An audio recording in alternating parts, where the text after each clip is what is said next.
150 millions d'années, lorsque la mer se retire, de petits tortillons se forment sur les plages. Les vers marins s'enfouissent dans le sable en attendant le retour des vagues. Dans une première vie, Frank Zahl était chercheur à la station de biologie marine de Roscoff et se demandait comment ces drôles de bestioles pouvaient vivre et respirer à marée haute, comme à marée basse. Et puis un jour, il a compris. Ce ver possède une hémoglobine. Elle se charge en oxygène quand le ver est sous l'eau, donc à marée haute. Et finalement, cette hémoglobine, c'est cette petite bouteille d'oxygène qui lui permet d'attendre la prochaine marée haute. Donc à marée basse, il arrête de respirer et il vit sur sa réserve d'oxygène. Frank Zahl a vite senti que sa découverte pourrait révolutionner la médecine. L'hémoglobine de la rénicole est 250 fois plus petite que la nôtre, mais transporte 50 fois plus d'oxygène.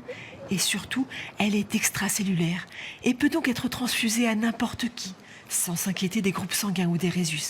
Alors Frank Zahl a quitté le CNRS, fondé Emarina, un élevage de vers marins, et commencé à extraire leur sang. Aujourd'hui, on est en train donc de travailler et même finaliser une solution pour préserver les greffons en attente de transplantation, donc, qui permet de donner du temps aux chirurgiens entre le moment où ils vont collecter un greffon chez un donneur et au moment où ils vont le transporter et le transplanter chez un receveur.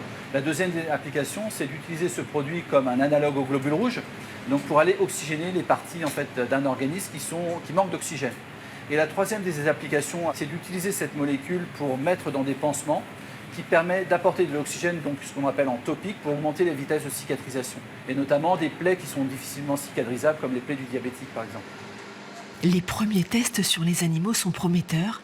Des essais cliniques sur l'homme démarrent bientôt. Un joli pied de nez à ceux qui raillaient les recherches sur les vers marins, et peut-être aussi une belle leçon offerte par Dame Nature.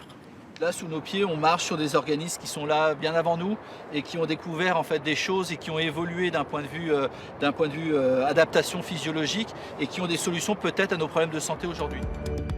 1 litre de sang de ver contient 150 grammes d'hémoglobine.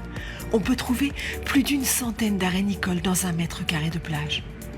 Peut-être demain, nous sauveront-ils ? Il manque actuellement 100 millions de litres de sang dans le monde.